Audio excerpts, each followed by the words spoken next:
Welcome to the Solid Verbal. And now, Dan and Ty. Dan Rubenstein, week 7 is upon us, my friend. Welcome back to the show. Welcome back to the Kind Verballerhood. I am shot out of a cannon. I am excited for week 7. We have a loaded show to go through today. Yeah. Many more games to discuss than we talked about on Tuesday. I am ready to roll up my sleeves and get to work, sir. How are you? I'm terrific, Ty. Maybe it should be 7 Minutes in Heaven Saturday, right? This is week 7, but I don't know how I could twist an explanation into that. Although next year, 2026, write it down, lock it in. 7 Minutes in Heaven Saturday, kiss responsibly. Sure. I'm very good, Ty. This is a great week. This is a deep week, right? Sometimes you have, a couple big headliners and everything else. You're not sure what to get excited about. I mean, you're always excited about college football. But this goes deep into every conference, big conference, smaller conference, medium-sized conference. Take your pick. This week has everything. And the more I look at the specific matchups, Ty, the more I think it is one of the, even though it's replete, is that what the word complete? I don't know. With terrific matchups, there's something that's decidedly kind of unglamorous about week 7, that the teams that win, the teams that pull upsets, the teams that are successful, it's not going to come from, a sexy edge rusher with 3.5 tackles for a loss and 2 sacks. It's not going to come from hitting bombs over the top. It's not going to come for long runs. It's not going to come with trick plays. There's something about boring football that I think is going to dominate the surprises or the confirmations of week 7. And so there's going to be a certain amount of determination that I think is going to decide things, like who is more determined to be more boringly successful in week 7. I know you're looking at me skeptical Saturday, what is Dan talking about? Sure. What I'm saying, it's a steely Saturday, do the dirty work. We don't have the rights to that. Turn it off. It's a cover. It's a cover. Oh, it's a cover. Okay. It's an acoustic cover. So I got into Steely Dan yesterday pretty hard. I got into Steely Dan pretty hard. Yeah. Okay. So, but no, as I look at the schedule, let me show my work, right? Real quick. These are some examples, right? If Florida's going to pull the upset in College Station, right? The offensive line's going to have to come through against that Texas A&M defense, right? They're just going to have to be boringly competent. DJ Lagway's not going to pop him over the top for 400 yards. No, he absolutely is not. Arizona State, Utah, that's going to be nothing but dirty work no matter who wins that game, right? Yes? If Auburn's going to pull the upset against Georgia in a rivalry spot, it's not going to be because Jackson Arnold's thrown for 312 yards, right? He's definitely not going to throw for 312 yards. Defense is going to have to get off the field. They're going to have to get 3rd and shorts, right? They're going to do boring things. USC's not going to score 45 against Michigan. If USC's going to win a tight game, it's getting off the field on 3rd and short. It's, scaling back the penalties. You look across the sport, and you could say that about most weeks. But I think this week in particular, it's going to be sort of a lunch pail-y effort for the surprisingly successful teams. Steely Saturday, do the dirty work. Or I don't want to do your dirty work. Frank Beamer lunch pail defense. Absolutely right. Or Bud Foster, if you're going to be. Bud Foster and Frank Beamer, of course. Accurate. Well, welcome back, one and all. Thank you so much for joining us here as we go through a Steely Saturday, do the dirty work. My name is Ty. His name is Dan. Hit follow, hit subscribe so that you don't miss any of our episodes. Of course, if you want to hear Dan and I react to all of the games that we're about to describe in real time, you can do so. Stay up late with us on Saturday night, going out to the YouTube channel. We've got our live reaction stream at midnight. The only other bit of housekeeping that I have here. Yes. Verballers.com. You're aware of Verballers.com. You're aware of Run Keenly. the Board. That's our weekly pick'em game against the spread. What you may not be aware of is, because this is such a big week, $500 gift card is on the line. $500 Visa gift card on the line. Not a sponsor. Could be. Yeah. Paying for this out of our own jar of petty cash. Big weeks deserve big prizes. And alas, we have arrived here where we're bringing the gift card back out of retirement. Yes. So Verballers.com is where you go to sign up. All members of our certified and premium tiers are able to play and are eligible for prizes, Dan Rubenstein. The best. The absolute best. Unless you're afraid to compete. Hey, real quick, it'd be great if you could consider subscribing to the YouTube channel down below. It really helps us out. Dan, time, help. I need picks of the week. I am fired up. Yeah, buddy. We covered 3 games on Tuesday. If you don't hear us talking about any of these at length, that's why. We went into, I think, a sufficient deep dive of each on the Tuesday episode, but those 3 games are Alabama on the road at Missouri. Yeah. Ohio State on the road at Illinois. Indiana on the road at your Oregon Ducks. Yeah. Benefit of hindsight now. We did that episode about 48 hours ago. Yeah. Any lingering thoughts? Any thoughts about feeling less confident in one team or another? I like benefit of hindsight. Like, I know what happened in these games as I am going to re-pick them. No, I think it's all pretty reinforced. I went back and watched Ohio State's defense more closely and haven't slept since because they are terrifying. They're ridiculous. The takeaway I had, and this isn't related specifically to Illinois, but obviously applies to Illinois this week, is you're going to need 9-10 of your 11 dudes on offense against this Ohio State defense to be playing out of their minds on every play if you're going to be routinely successful. Not crazy successful, if you are going to be able to hit 7, 8, 9-yard passes sometimes. You're going to have to be electric. And so that's pretty scary. And look, they haven't played a murderer's row of offenses yet. Obviously, the Texas offense has been disappointing. Washington's offense disappointed across the country against Maryland for much of that game. But you just see the talent and determination and consistency of this Ohio State defense. It's hard for me to see Illinois coming up with a ton of answers, even though it's at home, it's at noon, whatever, Eastern. In terms of Mizzou, Alabama, the only thing that has changed with the benefit of more thought is situationally and like wagering trend wise, it really is a terrific spot for Mizzou. They've been great as a home dog. Alabama has struggled as a road favorite under Kalen DeBoer. Obviously, Mizzou has a rest advantage. Alabama's coming off of 2 straight, not emotional wins because it wasn't especially close against Vanderbilt late, but still, game day was there. It was a big deal win, and Vanderbilt was ranked.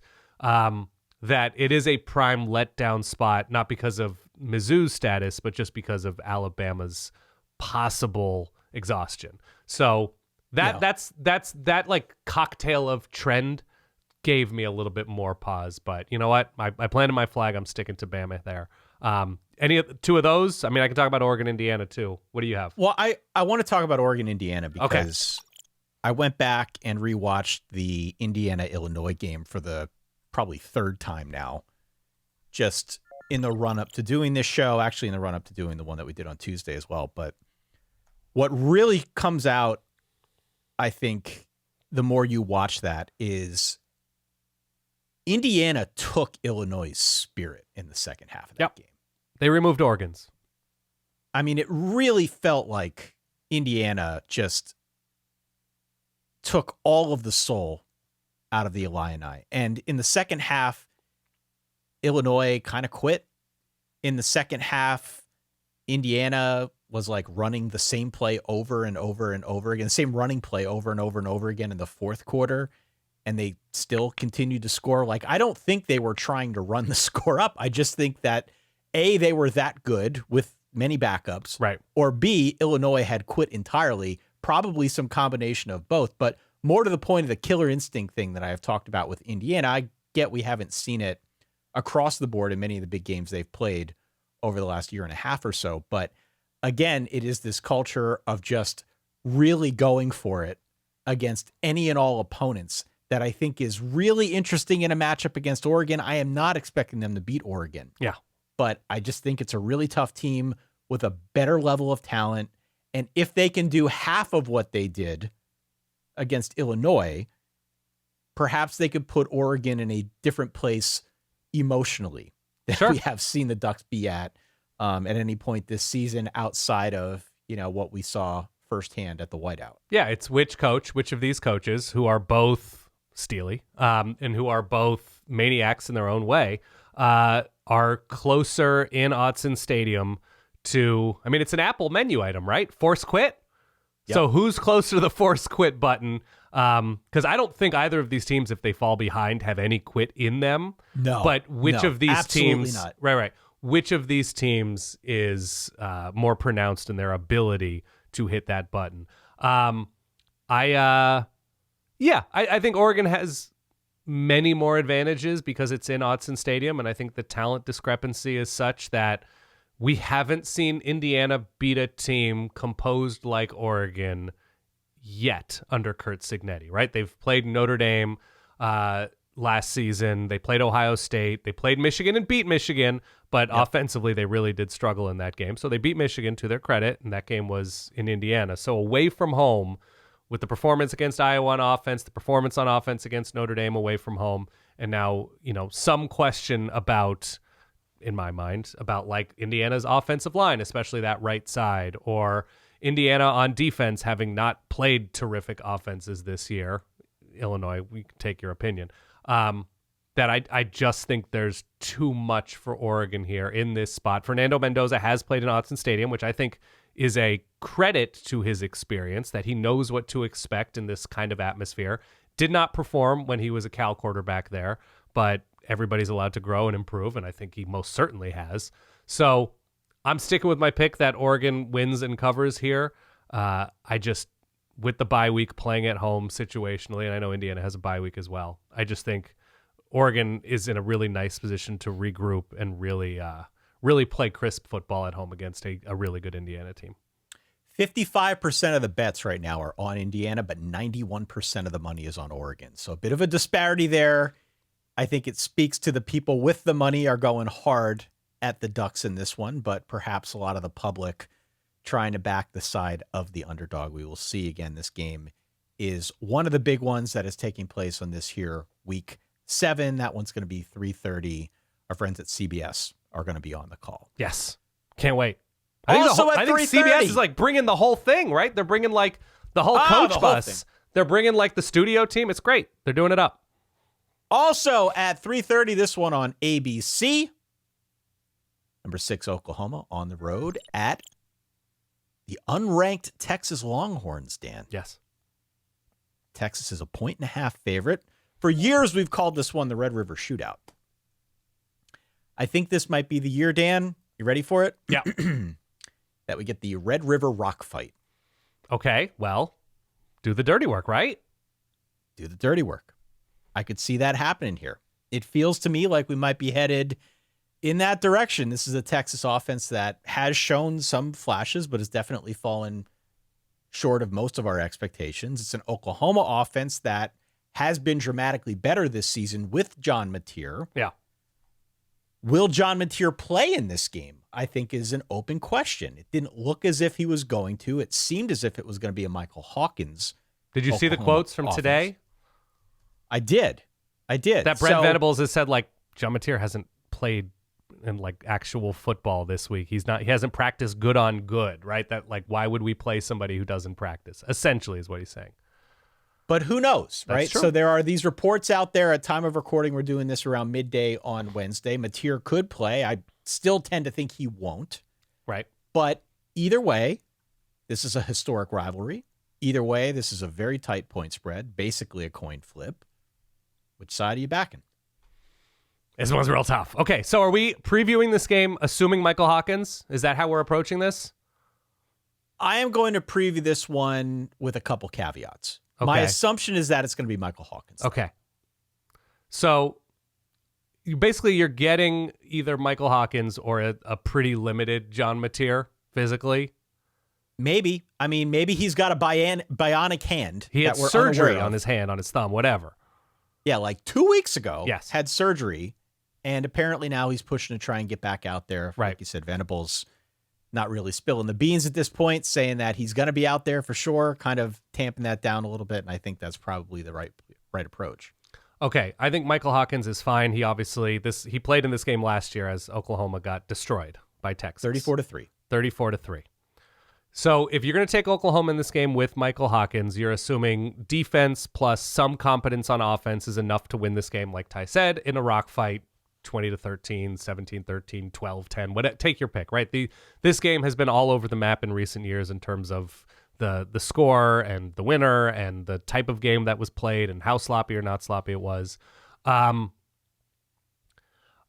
think we may, as a sport, as people talking about the sport, we may have gone too far in one direction about Texas. Texas has been basically incompetent on offense against quality competition, largely due to an offensive line that has been nowhere near dependable, which has hampered Arch Manning. Arch Manning has hampered Arch Manning. Steve Sarkisian has struggled to figure out ways to get this offense going. I mean, it's Ohio State and Florida. These are good defenses, obviously, in some cases great. Texas is too penalized. They're not good on third down. Like, they check a lot of bad boxes, this Texas offense. There's a lot to still like about this Texas defense, though they do have some issues in terms of penalties, and they weren't great against Florida. I think we've gone too far in the direction of like, oh, Texas is bad. Let's just assume Texas is bad and they're not good anymore. And I don't think I'm going that far. What's the line in this game right now? 1.5 right now. 4. In favor of Texas. In favor of Texas. I think I'm actually taking Texas. I'm taking Texas here because I think Oklahoma has gotten a pass on certain things because they've won, and that's fair. And that's a good thing to win, obviously. But I'm not sold on this offense. I'm especially not sold on it without John Mateer or with a severely limited John Mateer. And I think this is a good place for Arch Manning to be okay. It's not a great defense to be okay. I mean, if he is only okay against his Oklahoma defense, that's a good thing. I just don't know how much this Oklahoma defense has actually been tested this year. I think the numbers are a little bit inflated, and that's fine. I'm going Texas here because I do believe that there is room for them to grow, and that growing is not a crazy thought. I think that they can get the ball to playmakers a little bit more efficiently. I think the Florida game may have been a wake-up call that, like, okay, we need to plan around this offensive line, not with this offensive line. We need to roll Arch out a little bit more. We need the quick game going a little bit more. We can't count on him being protected enough to sit in a pocket and go through progressions. So I think you're going to see a Texas offense that's better equipped to succeed despite an offensive line against Oklahoma, and Oklahoma will be ready for that. And I'm just not buying Michael Hawkins right now. I'm not buying the running game of Oklahoma without John Mateer. I'm not buying, the weaponry, the depth of weaponry of offensive skill for Oklahoma right now. So I do think Texas has the ability, provided they can clean up a little bit of their slop, to win an ugly game because of pass rush, linebackers, and boring offense that will improve because of the size of this game. I think they're going to rise to the occasion. Yeah, my issue with this one is it's an Ashanti game for me. Yeah, it's trust. Absolutely. It looks like a close one. Yeah, it's all about trust. And I don't know what to trust. I hear you. You're right. I don't know. What do you think is the most trustworthy unit on this field on Saturday? What's his name? Taylor Wine and R. Mason Thomas, defensive line for Oklahoma. It's a terrible matchup for Texas. Yeah, I would say more broadly. Yeah. The Oklahoma defense to me. Sure. Feels like the answer.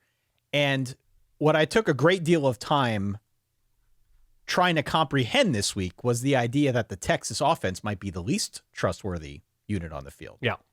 Which, if you think about it, it's like an enormous 180 compared to what we thought in the preseason. Texas is not a good running team. Arch Manning has not been that good of a passer. Right. His completion percentage is just 60%.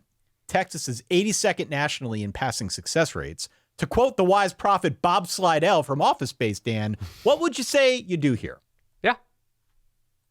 What are they good at? So something's got to change. I hear you. And I'm not super confident that that's going to happen this week with even more pressure on them. And now they're going up against the top 5, top 10 defense. I mean, we could debate how good Oklahoma's defense is. I think you've got a valid point that maybe they haven't been fully tested, but yeah. It's still pretty good, right? No, it's not pretty good. It is really good. It's really good. I think there is potential here for Texas to stretch the field. I think you can beat Oklahoma deep, but that's only if you give Arch time to do it. Right. And I'm not sure he's going to get that time against this defense because this is a defense that blitzes a lot. They're great at getting pressure on the quarterback and sacking the quarterback. This is a tough matchup for a line. and I think for a quarterback that are very much feeling their way through the early part of this season. To me, it just feels like a different ball game than last year. And everything you're saying about Oklahoma is valid for sure. I don't think Oklahoma is going to blink this time around. I think the defense is outstanding. I actually think Michael Hawkins will be fine because, like, it's a different story for him too. By all accounts, he's much more comfortable this season than last, if only because he's had a little bit more time to mature and be with the team. I'm going Oklahoma outright here. Okay. I think it's low scoring. I think it's physical. I think it's ugly. I think that's the style of game that Brent Venables would prefer. 24-20, somewhere in that range. Give me Oklahoma. Okay. Yeah, man, he had 6 and change yards per attempt against Kent State last week. You can believe everything you want. I need to see it from Michael Hawkins. We saw Michael Hawkins with a good Oklahoma defense last year lose 34-3. He's definitely gotten better. Everybody gets better, it seems, with the benefit of time. Well, perhaps. You're a Penn State fan. We can have a Drew Aller conversation later if you want. But. Everybody has the opportunity to get better as they age. We're also in a weird spot where, like, we're barely into October and, like, we've maybe lost the plot on, like, Brent Venables is an excellent coach and has this team ready to, like, what have we seen full season wise from Brent Venables ever to make you think that he has like a firm handle on bringing Oklahoma back to its expectation? Also, look at the schedule Oklahoma's about to withstand. I know. But hey, this week to only. His credit, to his credit, the team that we have seen on the field so far through the first half of this year has been light years better. I think so. Than a year ago, right? I mean, just to get to this point, I think has been pretty significant. They've I had agree. some big wins. So I'm all in. Okay. I'm all in at this point. All right. 7 p.m. ESPN. It is your Florida Gators. Ooh, mine.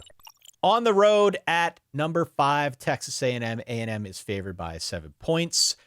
I am going to use your favorite F word. Please. To describe this game. Fascinating. Okay. This one is fascinating because consider the dynamics. Florida knocks off Texas a week ago in the Swamp. Got a little pep in their step now. Agreed. Headed to College Station, right? A&M, 5th in the AP poll, 4th in the more reputable Verballer Top 12 poll, which you can vote at on verballers.com every week. A&M's off to their best start in about a decade.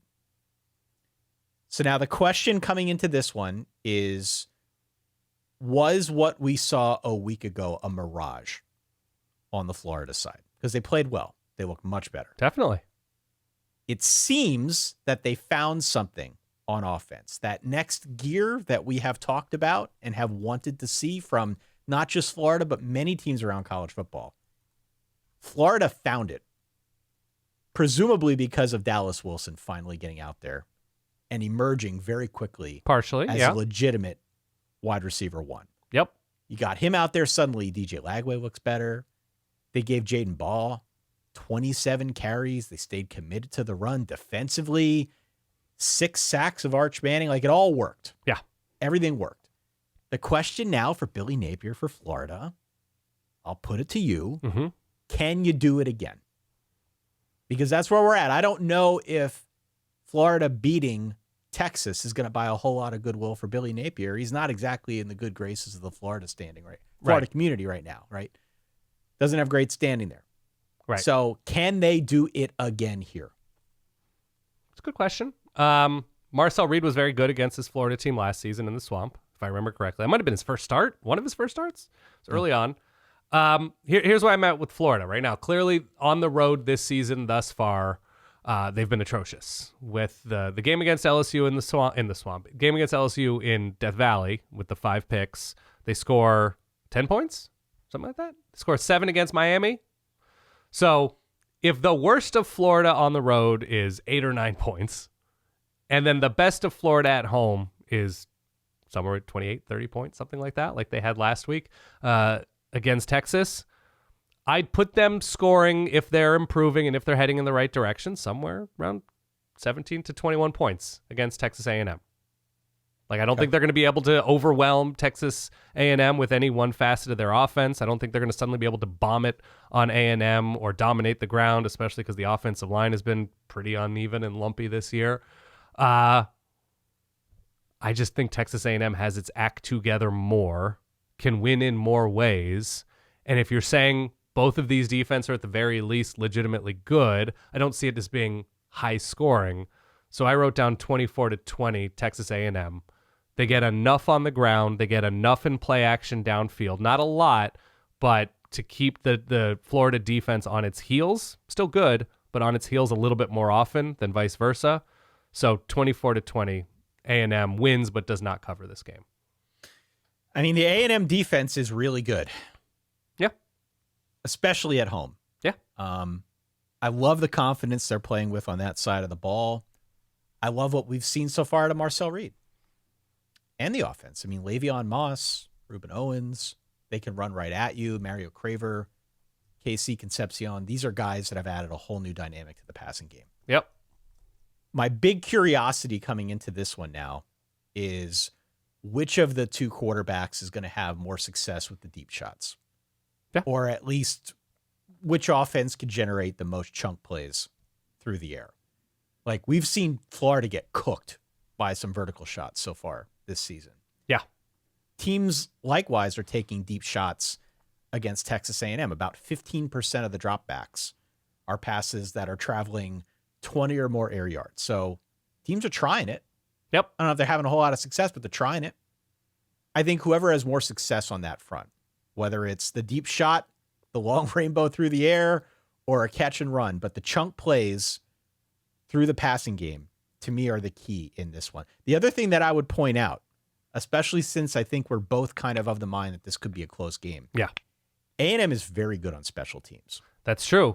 KC Concepcion had a great return last week, yes? Punt return? Yes. Yeah. They are second in the conference, only behind South Carolina. We've talked about South Carolina and their punt returns a couple times now.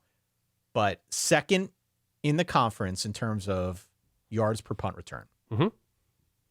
I can feel people rolling their eyes. Ty, you're grasping for straws. You're trying to build your own case, whatever. You're just a pretty face. You don't know what you're talking about. Just a pretty face. Of course. Right. Typical Ty response. Yeah. I've heard it all at this point. Trust me when I say that this type of thing matters. Okay. It can I agree. flip the field in a good way. It can create a game-breaking play. It can set you up for an easy 3 points if that's what it takes. Watch that aspect of this game. Yeah. As something that could flip it in favor of Texas A&M. I think A&M wins. It's at home. It's at night. Last week definitely showed me something on the Florida side. I think this one is right on the number. Okay. I'm not picking a team in terms of the point spread. I think it's 31-24. So I think it's right on that number. Oh. But I think A&M wins. You think the Florida defense gives up 31 points to A&M? Okay. I think it's a big number. But, the best of A&M's offense is capable for sure. Florida's an interesting, they're not who they are on their worst day and they're not who they are on their best day. We'll see if the Texas game was their best day.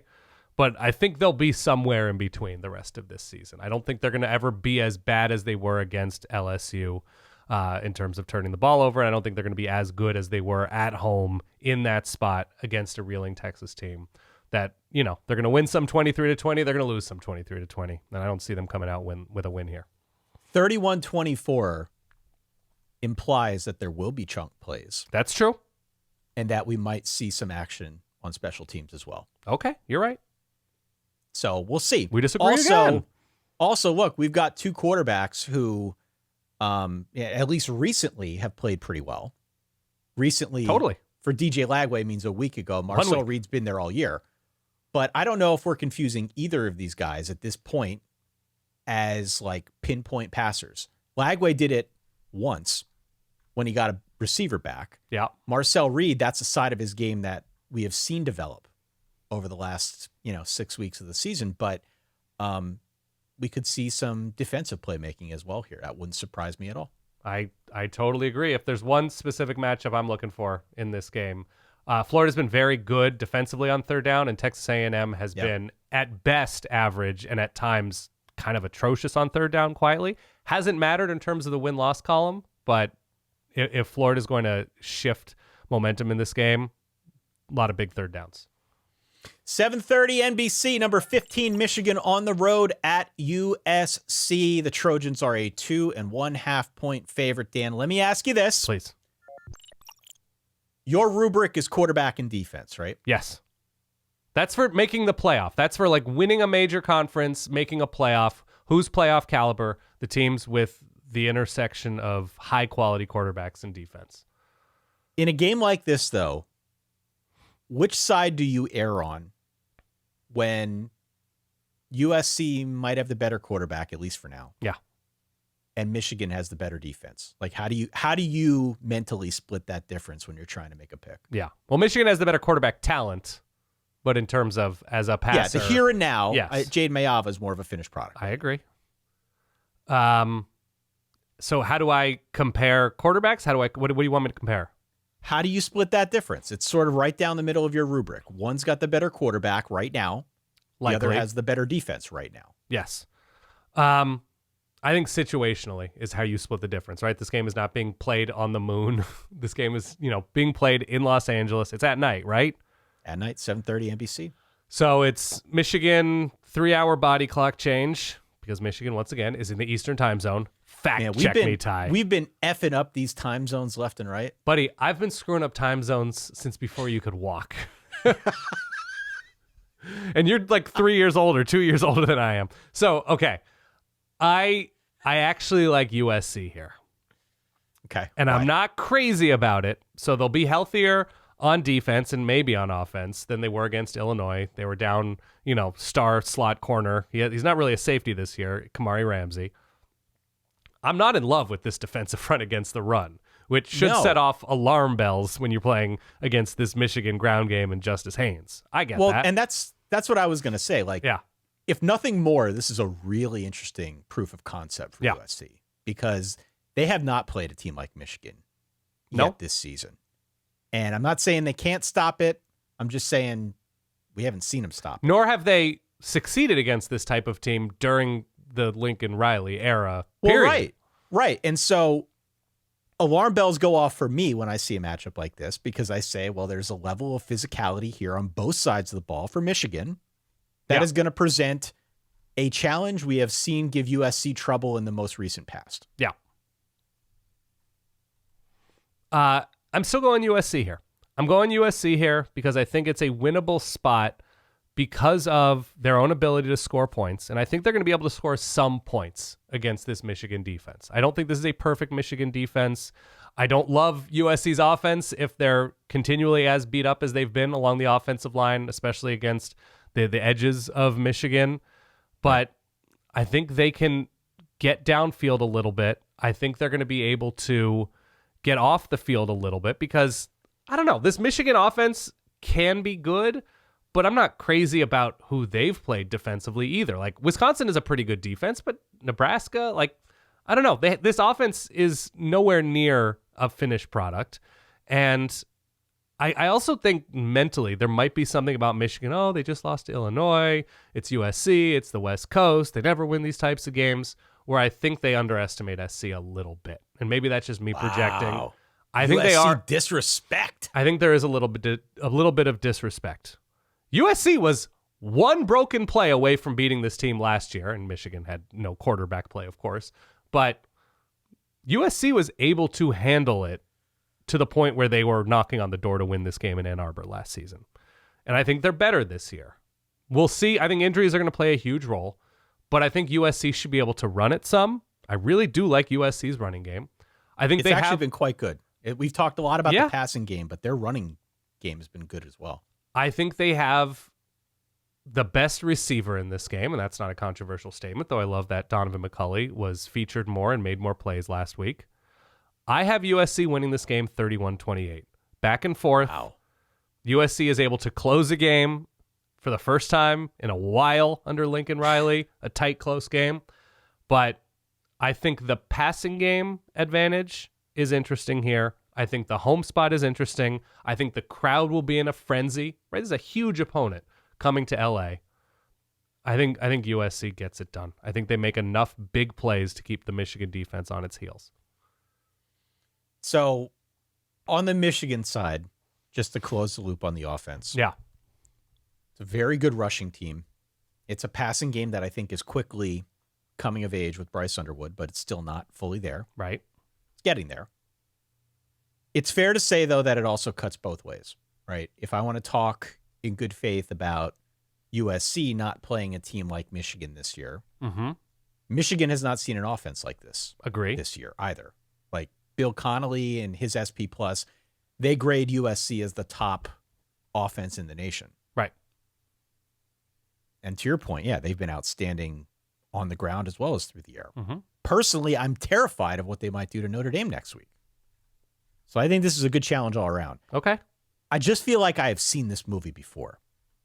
And usually the team that can establish itself on the ground, the team that can win in the trenches, that's the one that wins. And so for me, Michigan is the Underthink Express team of the year. We know exactly what they are. Sure. We know exactly what they're going to do. I think they could become something a little bit more as they open the passing game up. I think that's really exciting, but at least in the here and now, we know exactly what we're signing up for here with Michigan. Okay. And I think the ground game, some combination of Justice Haynes with Bryce Underwood, maybe on some option plays, I think that gets the job done.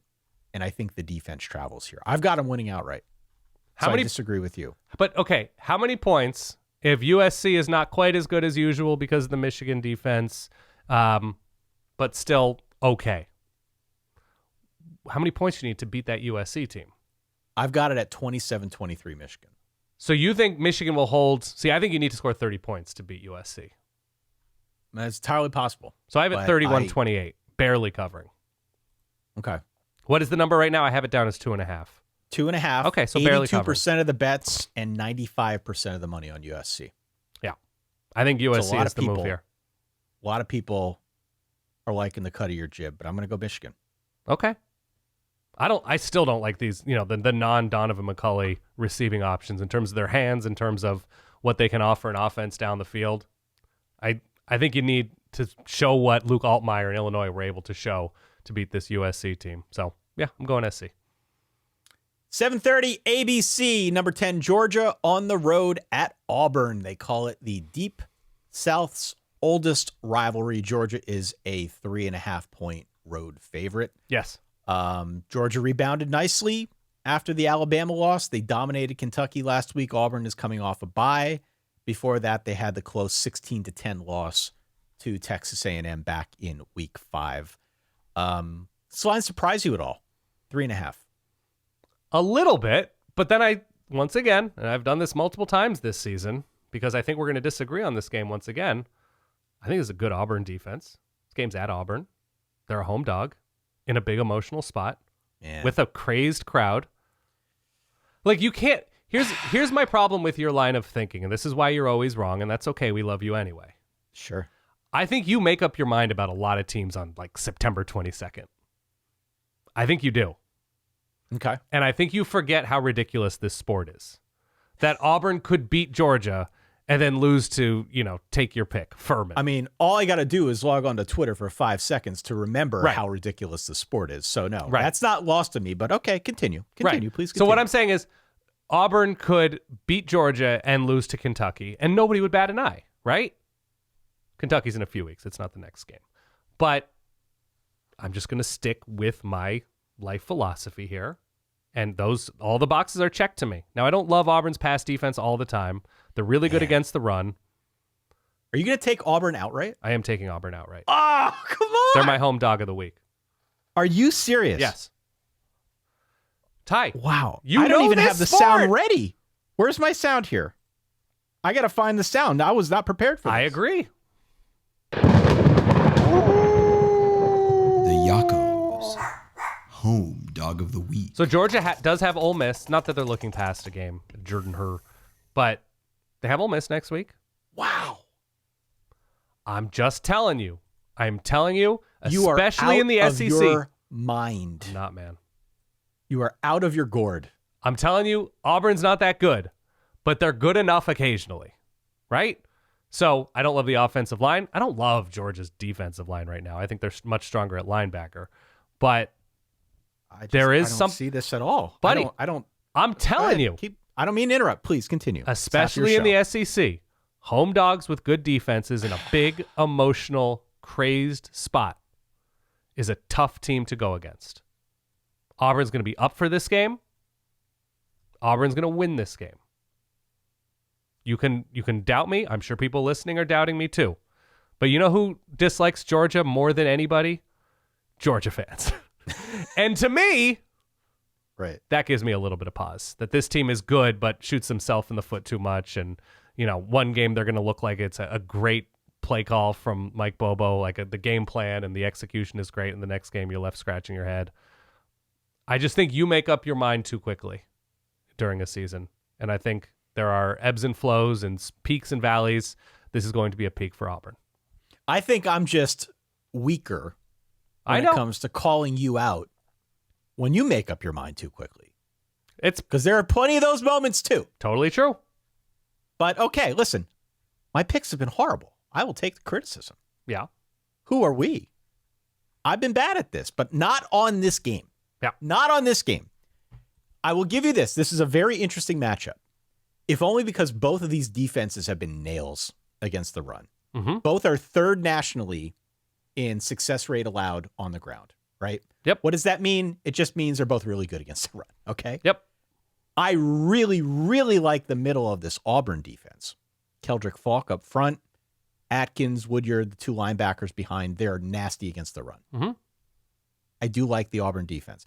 The difference for me, though, Auburn needs to run to win this game, and I don't think Georgia does.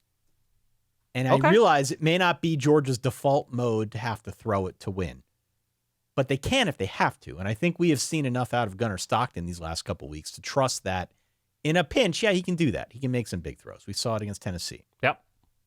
I just have no faith that Auburn is going to be able to go out there and throw it with Jackson Arnold. And I think that is what Georgia is going to require them to do. So if Georgia's able to keep doing what they've been doing all season and bottle up the run, I don't see a great path for Auburn here. Okay. Doesn't mean it won't be close. I think Auburn's very good at getting into close games. They're probably one of the best teams in the nation at that. Mm-hmm. But if Jackson Arnold has to throw it 30 times to win, nah. I'm not a Jackson Arnold guy. I'm not going to come here and stump for him. If they throw the ball 30 times with Jackson Arnold, do you think they're going to win? 30 times? 30 times isn't terrible, but not great, not ideal. No. If he's throwing the ball 30 times, they lose. Okay. I got it at 31-21 Georgia. Okay. I'm planting my flag. I can't live chalk, Ty. I can't live chalk. A home dog with a good defense in a rivalry spot in a frenzied place. The line is definitely in your favor here, though. Yeah, of course. The line is definitely in your favor. 2/3 of the public bets are on Auburn. There you go. But 92% of the cash is on Georgia, FYI. Okay, that's fine. Let's go to little Big 12 After Dark if you're interested, Dan. Always. Another one we're going to have to explain this line to me. Okay.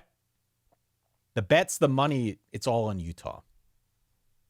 Utah has been relatively anonymous outside of that Texas Tech game. Yep. Gave that one away late. It was close for a while, but Tech pulled away. Otherwise, Utah has pretty much smoked everybody else that they've played. Mm-hmm. They are at home in this matchup against ASU. They are a 5.5-point favorite.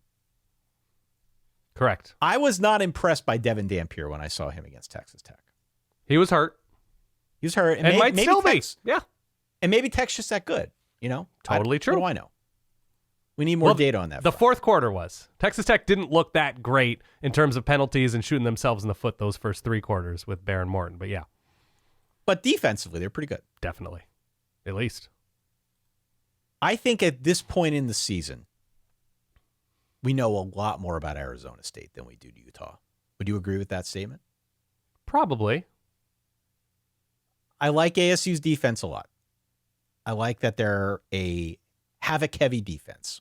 Totally. 4th in the nation with 19 sacks, 11th in the nation with 42 tackles for loss. So they're trying to force the issue. I'm curious to see how Devin Dampier deals with that.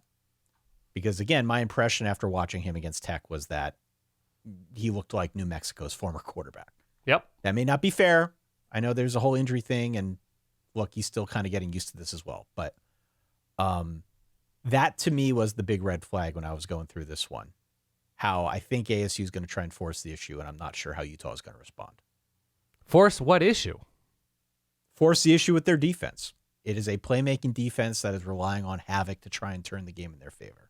Okay. I think this is a sustenance game. I think this is sustaining, right? This is Arizona State with inconsistent results in sustaining drives, which has led to back and forth games that they've come out of nicely, but fallen behind in games. The Baylor game was crazy close, came down to the end. The TCU game was crazy close, came down to the end. Obviously, not great performances away from home this season in the loss to Mississippi State. This game is at altitude. You know I love my altitude. There's a feet above sea level advantage in Salt Lake City. Mm-hmm. Arizona State's not good on third downs. Utah's really, really good on third downs. Arizona State's defense has been good. They've made plays, but they haven't been incredible against the run. Utah basically only wants to run the ball. I think this is a bad matchup for ASU. I know Utah hasn't had a ton of success in the Big 12 thus far, but I think they're going to force a ton of passing downs. And as much as I like Sam Levitt and Jordan Tyson, I just think the numbers, the rhythm of the game that Utah is, I think, going to be able to dictate, I think it just favors the Utes here. I think Utah is just able to determine everything that happens. They're just going to be able to determine the rhythm of this game. I think ASU is good but not great so far. They haven't been able to separate. So I'm going Utah here. That's why I think the line is what it is. I'm steering into that number that flummoxes you. I've got it at 21-19 Utah. Utah wins, Arizona State covers. I have that too. I have 24-21. I'm into, when I say I'm into the number, I understand the number. I just don't think Utah has the kind of pop on offense needed to score more than that. So this is another one. I think if there were a team in this game that ended up pulling away, it would be Arizona State. On the road? Well, no. I guess Texas Tech did, but yeah. I'm saying after the fact. If we look back and we find out that the final score in this game was 34-14 somebody. Yeah. Without seeing which team was where, my assumption would be that Arizona State would be the one that would run away because I like where they're at quarterback. I like where they've been at now running the football with Rayleigh Brown, who's been pretty good this year. Jordan Tyson has had a good season as well. Like they've got the playmakers that I think you can count a little bit more on offense. If I saw that scoreline, that's what I would expect. But I also think Utah has been built for these grinded out style games for almost the entire tenure of Kyle Whittingham. Is there an ASU game where you're like, yep, they are a blowout kind of team from this season specifically? Not from this season. No. So, not from this season. But I'm saying with what they've got on offense, I would assume if I saw that score, that'd be Arizona State. Oh, see, I disagree. But that's okay. Let's do some quick mentions, okay? It's a big week of games. Love it. A steely Saturday, do the dirty work. On Friday night, ESPN 2, South Florida, the Bulls on the road at the Mean Green. Woo, this is a banger. Yeah. This is a bang. I see 1.5 points in favor of South Florida, in favor of North Texas. Let's just call it a coin flip, Dan. Obviously, you know where I'm going to go. I'm going to go Byron Brown. Okay. I like his ability to scramble. I think that's the difference against North Texas. North Texas does not really play defense. They haven't really played a quarterback like this either. I know they beat Army, but Byron Brown needs a different cat.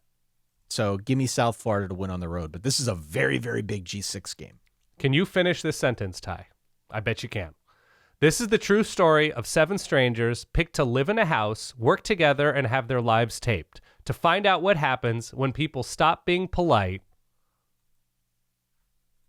and start being mean. And start being real. Yeah. Okay? Yeah. I think North Texas has had a really impressive season thus far. I think their offense has been really good. Their defense mostly has been really good. The results have been there. They're 5-0. They're coming off of a bye. This is a huge spot when most of the college football viewing audience is going to see the Mean Green for the first or maybe second time. They get a South Florida team who has won some big games this season. I just think it's a little bit too real for the Mean Green with South Florida coming in. Also, South Florida are they also coming off of a bye? I believe so, yeah. South Florida coming off of a bye. and you know what it is? I think it's more to me about the South Florida defense, I want to say, than it is about the offense. I think USF is going to generate some chunk plays, but I think they're going to be able to get off the field a little bit more than some of what North Texas has seen thus far. So I'm going Bulls here on the road. 3:30 ESPN, Iowa State on the road. Only a 3-point favorite at Colorado. Yeah. Give me Iowa State. Give me Colorado. 27-21. I think there's a good opportunity here for Iowa State to grind this one out, put together a bunch of drives that are like 12 plays and 5 minutes long. I would say among the handful of Colorado's deficiencies so far this year, they cannot get off the field on third downs. Totally. So if you're a Buffs fan, get ready for one of those annoying games where the Clones are just running 3 yards in a cloud of dust. They get it to third and short. They get another first down. They keep the drives going in perpetuity. Totally disagree. I think it. Colorado... We disagree on almost everything I think Colorado has been quietly pretty good, even though the record doesn't indicate it. Their games have featured a ton of mistakes by everybody. Iowa State is starting your two least athletic friends at cornerback right now. They're not going to be able to defend the pass this season all that well. Their back end is shredded. I think it's a great matchup for Colorado. I'm taking the Buffs here. And, obviously a lot of energy and emotion with Deion dealing with even more injury stuff, and hopefully he's healing up all right, dealing with blood clot issues. So, obviously hope everything is pointing in the right direction for Deion Sanders. So I'm taking Colorado here. I think it is crazy to think that the mistakes will continue at this pace after last week. I think they're going to be a little bit more buttoned up, and I think they're going to be able to win a relative shootout, something like 34-30. Also at 3:30, this one on Fox, it's TCU on the road at K-State. TCU's a 1.5 road favorite. I have no idea what to make of this game. I would not touch the point spread in this game with a 10-foot pole. Sure. I understand why it is where it is. I think I trust TCU a lot more right now than I do K-State, even though K-State, definitely had a shot at winning that Baylor game a week ago. Yeah. I am going to stick to my guns and go TCU, but I am not touching this one, like I said, with a 10-foot pole. I could see this one going a million different directions. Yeah, game's going to end at night. Obviously, this is 3:30 Eastern. I'm going to go Kansas State here as a home dog. I think the way in which Kansas State lost last week to Baylor was kind of an anomaly. It's kind of a weird way to lose. It is a letdown spot because that's, a big emotional drain. I just think Kansas State at home in this spot against a somewhat vulnerable TCU defense. I don't know. You sort of have to have faith a little bit in Kansas State's ability to limit crazy mistakes, and they'll make a crazy mistake or three. I don't know. I don't think TCU is the kind of team that can go on the road and win a game like this often. So I'm going K-State.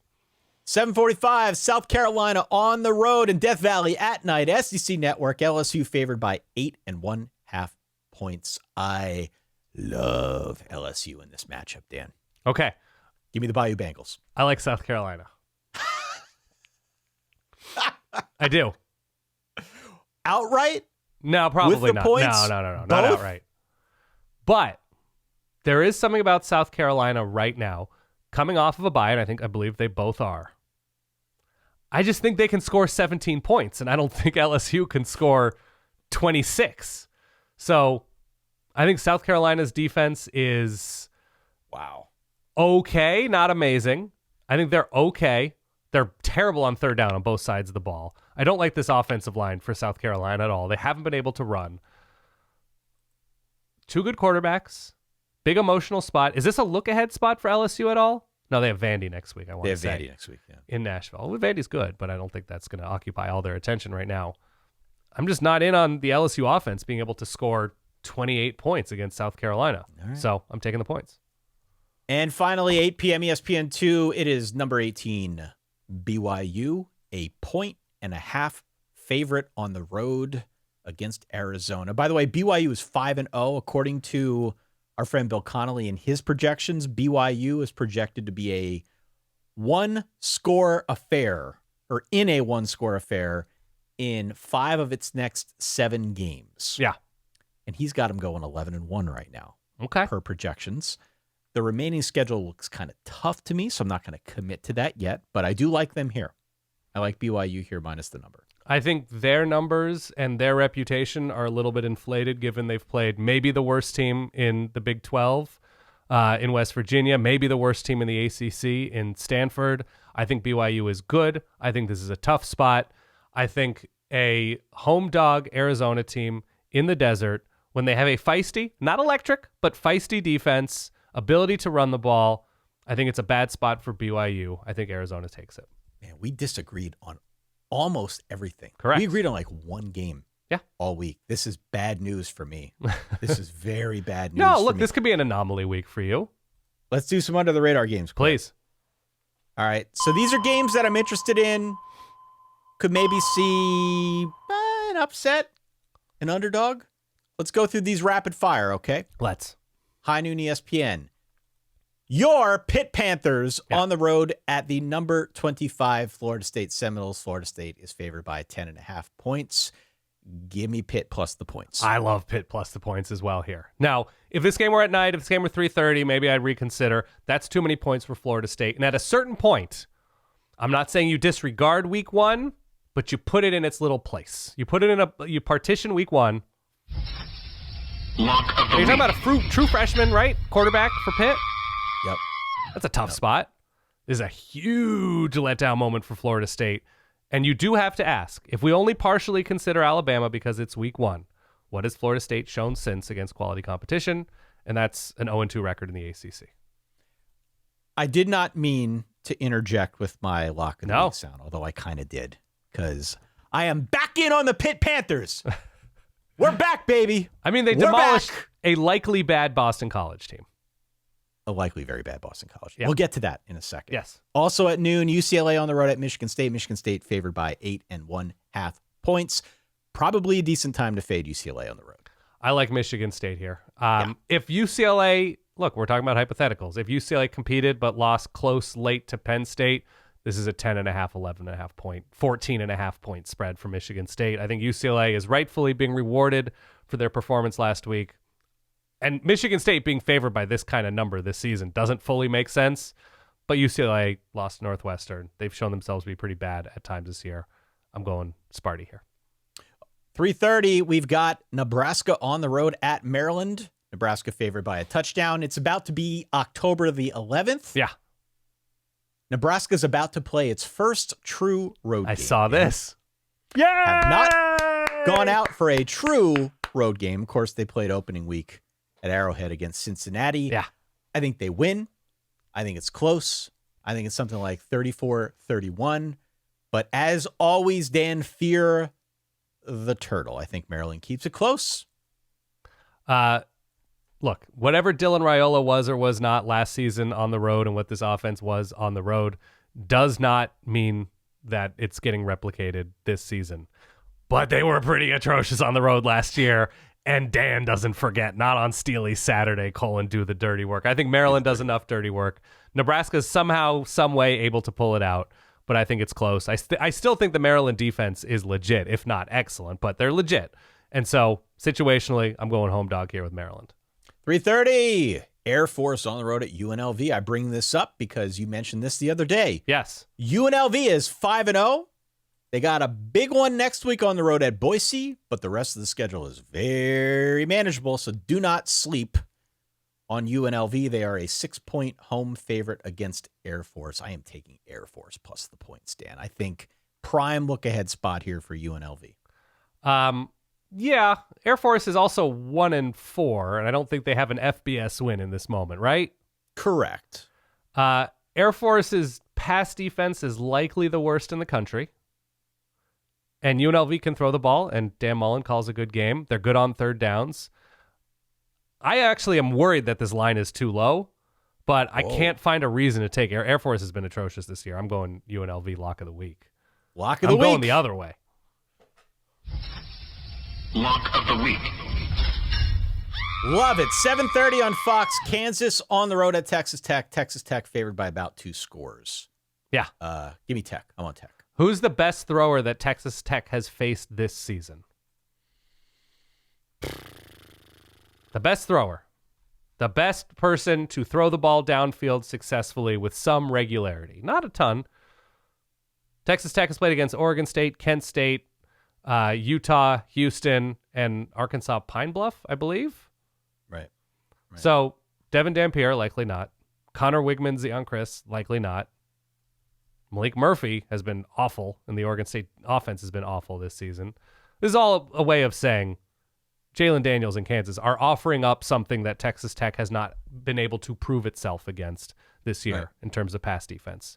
So I think Kansas, just with that, is going to be able to keep it closer because they're going to challenge Texas Tech in a way that they haven't been this season. So I think Texas Tech wins this game. I think the number's too high. And last but not least, 7:30 ACC Network, Clemson on the road at Boston College. Boston College is a 14-point home dog. Give me them points. Give me the points at night. Yeah, give me the points at night. I don't know, man. I think Clemson is an average ACC team, and that's plenty to lay the lumber against Boston College. Wow. So we have like universal disagreement on this. We have episode. universal disagreement. Okay, how many points did Boston College give up to Michigan State? 42? Yeah. Michigan State on offense it feels very like at best average, maybe above average. 42. So I know Clemson's been disappointing, and Clemson has occupied that average ACC space.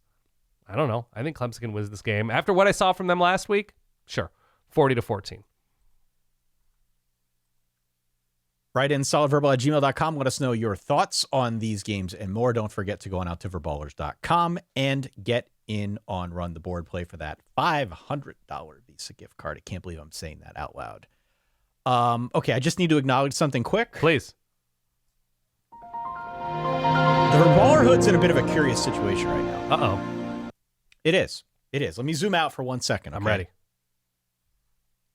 We asked the people to cancel their plans 2 weeks ago because week 5 was crazy.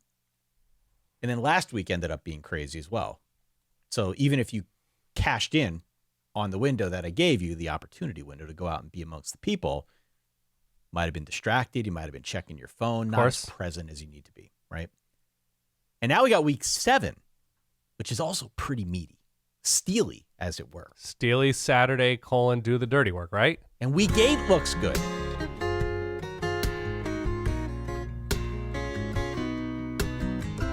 Sorry. Week 8 looks good. Looks really good. And so, like, if you're at home listening to this right now, if you've got real world obligations, you got to be thinking, like, what am I supposed to do? Yeah. What I am suggesting here may be a bit controversial, but I want you to hear me out, okay? Okay. There are really good games in every time slot this week. Mm-hmm.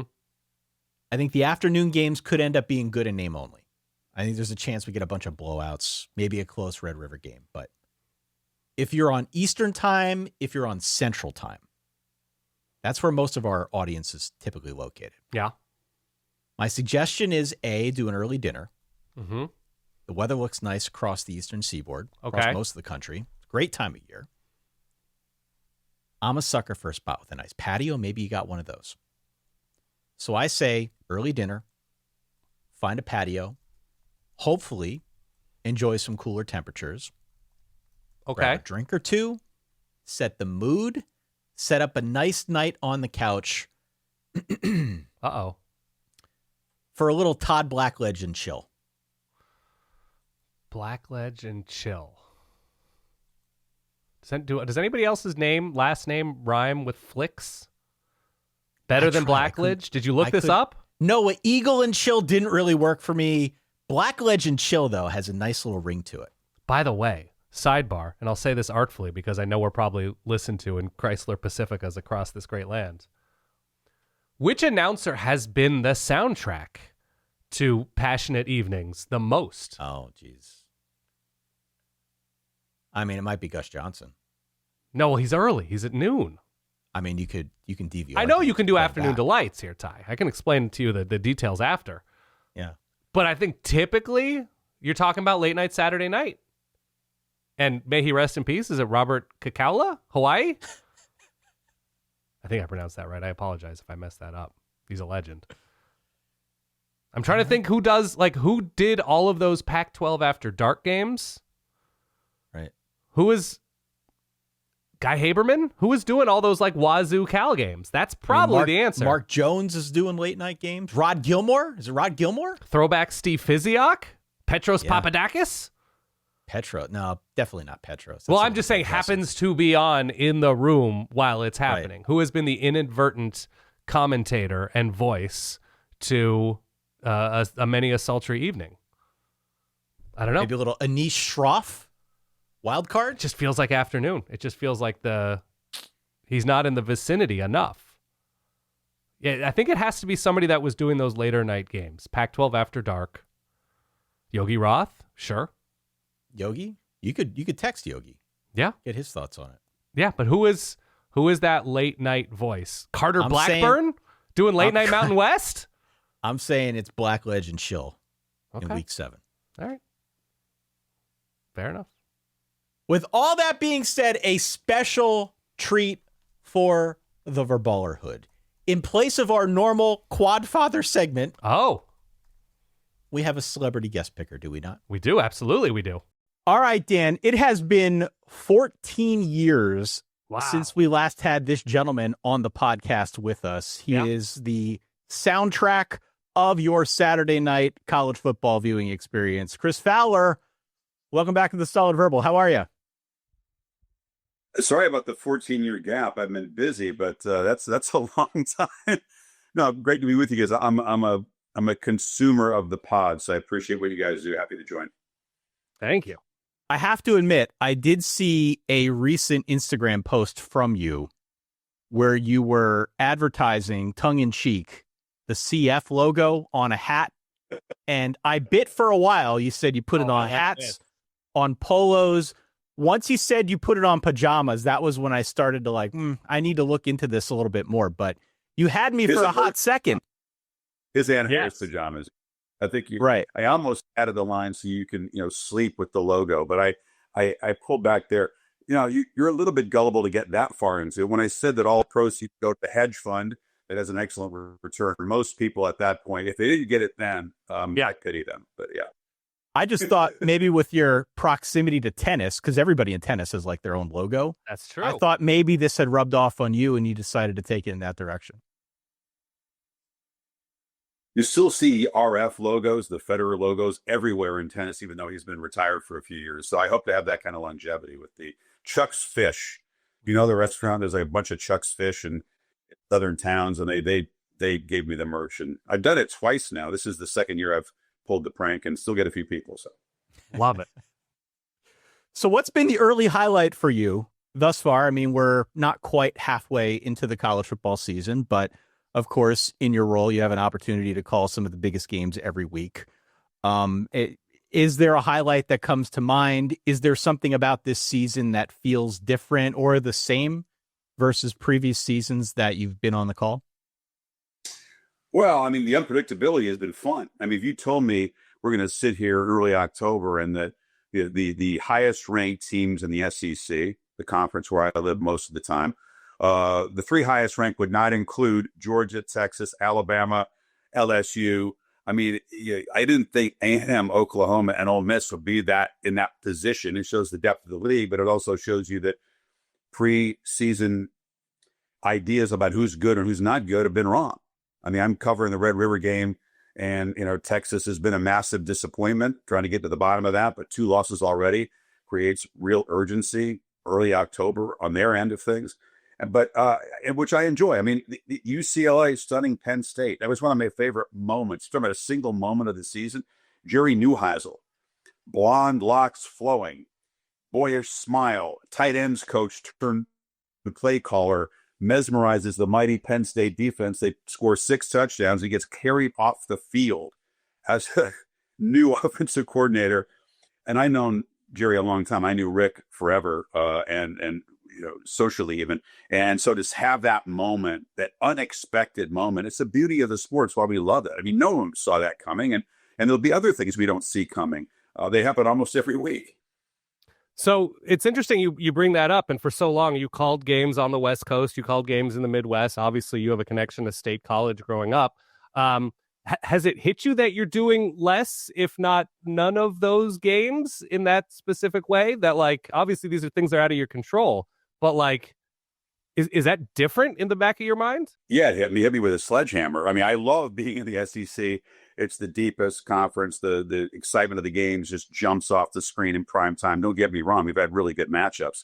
But I do miss going out west. I miss going to Autzen, Husky Stadium, the Coliseum, the Whiteout, the Horseshoe, the Big House. I mean, I'm still engaged with that conference, but it's not as easy. And, game day for a long time, for 25 years, we were agnostic. We could just go wherever the biggest game was, and it was kind of fun. And you get a better sense of the sport nationally. We hit them in the playoff. We saw the Buckeyes 4 times in the playoff. We got to Columbus, and I imagine we'll do something like that again this year, going to places we don't get to go to the regular season. But yeah, I miss the national scope of it for sure. Okay. And one of the things, I mean, you just bring up travel and going out west, and we have a couple of guest picker options for you. Obviously, you're no longer the host of College Game Day, but I'm just always curious about things involved with your job, involved in the things that you take pride in. So I want you to pick a couple things before we talk Dos Equis and get you out of here, if that's cool with you. Of course. Okay. My first item here, just because you're on the road a ton. Middle seat coach with a 60% luggage arrival rate. That's a tough one to pick. Or flying private with the most toxic of Kirk Herbstreit's mentions. I would never choose A, no matter what he is. So B easily. B easily. Okay. Next item. Here we go. Calling a game in which the home team wins on a big play, or the road team shocks a stunned stadium and removes the oxygen. Both are exciting. Yeah. You talk to most players, they get more joy out of silencing a road crowd than being part of a field rush at home.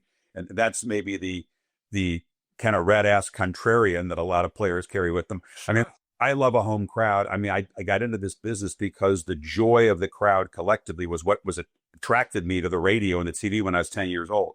So if I'm being honest, there's nothing better than, 80, 90,000 people expressing joy at the same time for the same reason.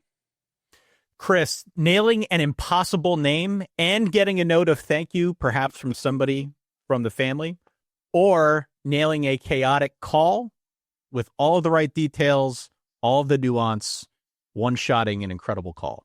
A is hypothetical. I've never got a thank you from anybody for getting. No? Oh, but that would be such a good feeling. They assume you're going to do it. You do get messages when you butcher the name. That has right. Football preps you for tennis and vice versa, because tennis names are really, really hard. No, I'd rather nail the call. I mean, and it's not just about screaming and yelling. It's sort of like if you can document it beautifully. I mean, people tend to remember the calls where you lose your mind and you're yelling at because something has happened that's earth shaking or season changing. I like to be technically clean. You never get 1,000 grade for a game, but yeah, it all goes together. I mean, it's funny. Fans really like you when you have the good fortune of documenting a big moment for their team, because they associate you positively with the greatest memories that they have as fans of that team, whether it's been recent years like Georgia, Alabama, Ohio State, things like that. And they don't like you if you document gut punching, soul crushing moments for their team. So it goes with the territory. I know you've got a lot of interaction, at least on some level, with Kirk Herbstreit's pup. Are you more of a belly rub guy, or are you going ear scritches? Ooh. His pup is like 80 pounds. So Peter is a big boy. He's got a giant blockhead. I had 3 golden retrievers when I was younger. We've always had them. So I have a soft spot as like most of the world does. Sure. For golden retrievers. I also see him for what he is, a dog, and not a mystical beast that has to be like photographed. I mean, it's just Peter, and he's around all the time, and I love him. Yeah, I think a good belly scratch is nice. Calling a snow game or a monsoon game? Most snow game, easily. Monsoons, the water can get in the booth. Snow, it's just true.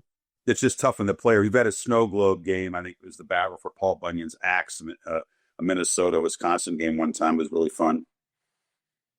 calling a game completely wiped out and exhausted, or taking that risk, tie into Dos Equis, taking that risk and filling up a coffee mug 20 minutes before kickoff? I would never allow myself to not be fully caffeinated, fully lion's maned, if you know what that is. You can Google it. All those kind of brain alignment things. I believe in those supplements. I believe heavily in caffeine. If you step in there not mentally prepared, we're exhausted, but you got to find ways to overcome that. Adrenaline is a great way to overcome it too. Just being present, realizing what you get to do, where you are, and how much fun it is. As exhausting as the hours can be to get to there, the 4 hours in the booth, you don't have time for that. So, how close? I mean, we've seen situations in other booths. How close a call have you had when perhaps you were too hydrated or had too much coffee or the body was just not responding the way you would have liked to? How close a call have you had over the course of your very long career? I think I know what you're referring to. Yes. It's just one of those things you learn over time with wisdom and experience, how to regulate that. How do you? So I never peed my pants in the booth. That's what you're asking. No, that's what I'm asking. We had Jenny Dell on from CBS before the season started, and she said Brad Nessler, former ESPN colleague, never eats anything over the course of a day before kickoff, even if it's a night game. That's a bit extreme. Yeah. I have no problem with bodily functions after normal eating and drinking all day. So I love Ness. That was way too much information, but no, it's funny. No, I love to hear it. Because to me, it's definitely a risk. I've heard this from people, and it ties in perfectly. You are here with Dos Equis and the going for dose, which I guess takes on a whole new meaning based on my question. You went there. But talk about the campaign, talk about the risk. Are you yourself risk averse and have grown into it? So not risk averse. No, I think with the Dos Equis campaign, going for dose is a natural tie-in because 2-point conversions are fun. Yeah. And there's 2-point conversions in college football. What do you think the success rate is? Do you know? I mean, I looked it up because I wanted to be aware of it. What the success rate is for 2-point tries in college football? It's about 50. Yeah, that's good. Just under 50%. I don't have data for this year yet, but so that makes it fun. It's 3 yards away. Going for dose often decides a game. We go to these overtime games. I'm a little bit mixed feelings about the college football version of the penalty shootout where you get to triple overtime and it becomes a series of going for dose. I mean, it's exciting because any play can end the game, but it's a little bit like a penalty kick. I am a huge soccer fan, and I don't like when massive games go to penalties. But in college football, it's also the analytics come into play. Teams are going for dose in the middle of the game in situations where it's not easy to understand why you'd want to do that, why the extra point makes a difference. So it becomes an analytical point. But no, it's a great campaign. Dos Equis has done a lot for college football. I've been involved with them for a long time, and I enjoyed the experience thoroughly. Give me your number one food to eat with a Dos Equis. What pairs well? If you are a Dos Equis sommelier, what is the move here for a cold, frosty mug? What doesn't pair well? Good answer. Company man. I mean, the obvious answer is nice comfort food like Mexican food, a nice burrito, burger. I mean, that's the obvious answer. Fair. Wonderful. Chris Fowler, again, you can catch his voice every Saturday night, or I guess every Saturday. I know this week you'll be calling the Red River rivalry. I know you can't pick the game, but what is your biggest point of curiosity now? This is a pretty big matchup. Obviously, there are competing storylines on both sides, but heading into this week, what is it that Chris Fowler will be most interested in watching out there? We've seen Oklahoma got a sense of their defense. They played like 2 real games, and I'm not even sure the real games were against great offenses. So statistically, they're phenomenal. I want to see that against Texas. And then the number one theme of the game is what's up with Texas. Not Arch Manning. His play has been, if he's ever going to match the hype or reach those levels that people expected, every time he misses a deep shot, oh my God. Well, it's going to happen in college football. But what's up? The offensive line, we've always underestimated how hard it is to put together an O-line. Obviously, they've got a couple guys up that offensive line that were starting in the NFL. So assembling the new guys has been really challenging. 6 sacks in the swamp is unacceptable. lack of a running game is just mystifying to me. So what's up with that front? Defensively, I think they're still pretty good, but they also crumbled in that area against an offense that couldn't make a first down against Miami in the Gators. So there's a lot of issues there. I'm looking forward to getting to Dallas, talking to Sark and the players, and kind of seeing what's up with them. And that is because they can't lose this game and get to where they want to go. So it's must win from here on out, beginning on Saturday for the Longhorns. By the way, Ty, I've got one more question. We have Chris Fowler, the voice of tennis as well, on the line. All right, you can pick somebody who's not named Yannick Sinner or Carlos Alcaraz to win a major in the next year, in the next 12 months. Who's the pick? That's good. That's a good question. I mean, everybody's hoping it's Ben Shelton if you're an American, or but the closest. But it may be an outlier. Is it João Fonseca at the Roland Garros on clay? I mean, he's not ready on other surfaces, but the Brazilian teenager hits the ball huge. I mean, he's still got work to do. That's what we're doing. We're grasping. You're projecting, because I don't think it's Zverev or Medvedev. I don't think it's a guy that's Medvedev has succeeded. Zverev has been really close, but I think it's going to be someone from that younger group. Is it Jakub Mensik? Is it a guy like that most of your non-tennis viewers go, what did he just say? Yeah, won Miami, right? Yeah, but exactly. And he's got the game to win on a hard court. So I hope the party is joined. I love these two guys at the top of the men's game. I love they go back and forth. They push each other. Alcaraz reacts to the Wimbledon loss by different tactics, and now Sinner has to react to what Carlos did at the U.S. Open. Yeah, and that's fascinating to see. And I suspect they'll be in Australia pushing each other again. But for the good of the game, you can't have a predictable final at every major. As good as Chrissy and Martina were, as great as they were for women's tennis in that era, you wanted others to sort of muscle in and be on the biggest stages too. That's what the men's game frankly needs is someone else to join or multiple guys. Jack Draper, if he can stay healthy, the big lefty server, that would be great. But those guys have set such a high bar. I think they're in the heads of their competitors who are freaking out at what they have to do to kind of stay with those guys. So it's a mental game right now for everybody else, I think. Wonderful. Again, his name is Chris Fowler. You can catch him every Saturday calling the biggest games of the week for ESPN and ABC. Chris, we will have to bring you on at some point in the very near future. We cannot allow another 14-year span before we bring you on and talk shop here. Let's do it later this season. I'd love to join. All right, I'll leave it there. We'll come back. We'll do Pat League Lightning Round, and we'll close it out. Okay. All right, Dan, there you go. A little bit of a treat. Chris Fowler, we appreciate his time. We'll definitely need to bring him back at some point in the very near future. Okay. I mean, no brainer. Absolutely, Chris Fowler. Great to have him on. Great to get his thoughts. The best I came up with, by the way, is Skip Hicks and chill. Old UCLA running back. You've been thinking about this the whole time. The entire time. With Chris Fowler. Yes. Yeah.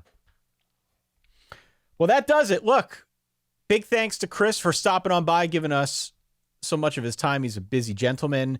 We appreciate the Verballerhood bearing with us here. A little bit of a longer episode than usual, but we had a lot to get through. Frankly, too much to get through. We still couldn't get through all of it. Week 7 figures to be one of our favorites yet. Please do stop on by Saturday night, midnight, YouTube channel if you want to get the live reaction. Hit follow, hit subscribe there as well. And, of course, Verballers.com is where you can go if you want to get in on the action and play for that $500 gift card via our Run the Board challenge, Dan. Great show. Great show. By the way, couple addendums here, okay? Oh. I'm peeking through curtains here. This is not even like under the radar. I'm just being like the sicko peeking through curtains. Virginia Tech, Georgia Tech. Georgia Tech just needs to take care of business here. Are they the kind of program that can against Virginia Tech? This, unfortunately, was going to be our what's it called game. This was going to be our Brentertainment matchup. Yeah, this was supposed to be Brentertainment. Yeah. We lost with the end of the Brent Key era. I mean, it still could be, Brent Pry era, excuse me. Yeah. It's just going to be one-sided in favor of Brent Key. Yes, this is on one-sided Brentertainment. Then also UCF Cincinnati. Oh, Cincinnati's just really fun, and UCF might be pretty good. We'll see. Didn't love the loss to Kansas State. ODU, very quiet. Shh. real good this year. ODU played well against Indiana and have won everything since. Take care of business against a down Marshall team. I think they should. Navy's been quietly very good this year offensively. They get a Temple team who just upset UTSA in Philly. Temple's got some juice. Iowa, Wisconsin feels like the first year in a long time where this just like is completely irrelevant. But Iowa's got a chance here to build, I guess. New Mexico, Boise State. You mentioned the look-ahead spot for UNLV with Boise State. New Mexico beat UCLA. Jason Eck coming back to the state of Idaho. I think it's too many points. I like the Lobos.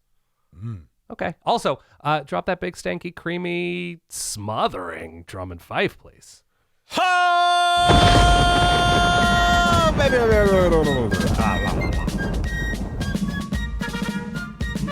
Did you say creamy, by the way? I did say creamy. Ugh. Let's go to Lawrence A. Ween Stadium in New York, New York. Is that real? Yeah, I wrote it down. Okay. So you put down fake stuff on our document all the time. Well, that's to try and throw you off, not throw me off. I know, but like you put down you put down QVC, Bravo as networks airing games. I see you. Cartoon Network, I throw in there. Yeah. What is the Spice Channel, by the way? The what channel? The Spice Channel. You've put that in a few times. I have put Spice Channel in Yeah. there. Is that still a thing? I have no clue.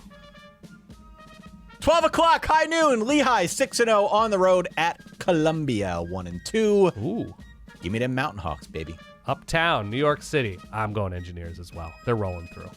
12:30 Fisher Stadium, Eastern Pennsylvania. Beautiful Eastern Pennsylvania. Bucknell, the Bison, 4-2. Lafayette, the Leps, 4-2. Got to go Yetis, right? I'm 100% going Yetis. Putting down a couple pieces on them? Sure. And last but not Units? least, Units? Do people put down units? Units, Units, yeah. excuse me. I don't know what I'm talking about. And last but not least, 1 p.m. Andy Kerr Stadium in beautiful Hamilton, New York. You ever been to Hamilton, New York? I'm sure it's idyllic this time of year. Beautiful. The foliage, Yeah. Sweater Precious. weather. Richmond 3-3 on the road at Colgate 2-3, Dan. Spiders crawling all over the gates. Spiders. Give me them spiders. Yeah. All right. That does it now for the show. That's it. Over ballers.com. Go and join Run the Board. Please make sure that you hit follow, that you hit subscribe, that you tell your friends about the show, that you leave a star rating, that you leave a review. All of that stuff helps the show grow. You can, of course, catch us across all of our social channels as well, Dan. Of course. All right, my voice is rickety. I didn't hear you cough or sneeze or anything throughout the course of this episode, so I'm assuming that means you're in better health than you've been. Couple yeah? snorts, I would say, were in there, unfortunately. Couple snorts? But no coughs. No, I was okay. We are growing as a show. Yeah. I've been sick the entirety of the season, but we're growing. We're growing. For that guy over there, my good friend Dan Rubenstein, for myself, Ty Hildenbrand. Enjoy week 7. We'll catch you all on Saturday night. Stay solid. Peace.